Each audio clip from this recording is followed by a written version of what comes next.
Avez-vous déjà entendu ce genre de réplique? Depuis qu'il a l'argent, il a changé. Depuis qu'elle s'est mariée, elle se prend la tête. Depuis qu'il a accepté à sa nouvelle position, il n'est plus le même. Et oui, il se peut que le pouvoir, l'argent ou certains autres avantages changent les gens profondément.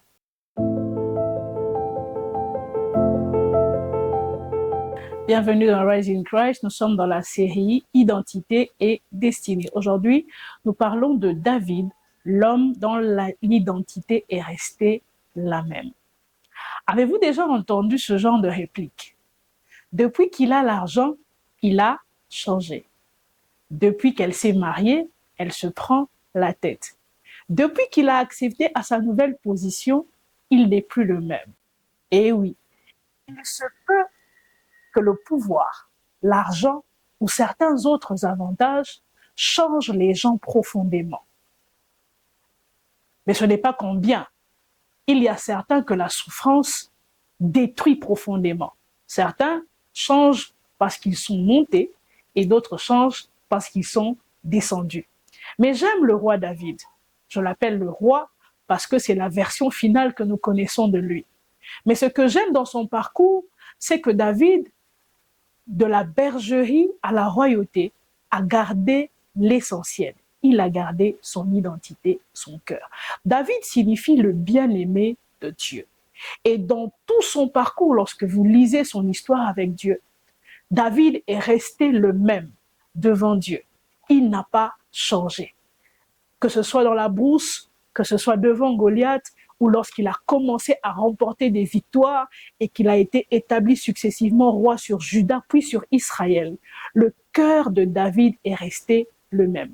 Quel est mon poids? Ton identité, c'est aussi la position de ton cœur lorsque les choses sont au plus bas ou lorsqu'elles sont au plus haut. Oui, on sait qui tu es. Je vais te le dire mieux. Tu peux te définir en regardant tes différentes attitudes lorsque tu es en bas de l'échelle ou lorsque tu te retrouves au sommet de la montagne. Un conseil pour toi aujourd'hui. Celui qui trouve son identité en Dieu demeure enraciné dans la même attitude, qu'il soit au sommet ou au bas de l'échelle. J'aime un autre homme qui s'appelle Paul, qui pouvait dire « Dans l'abondance comme dans le manque, je reste constant ».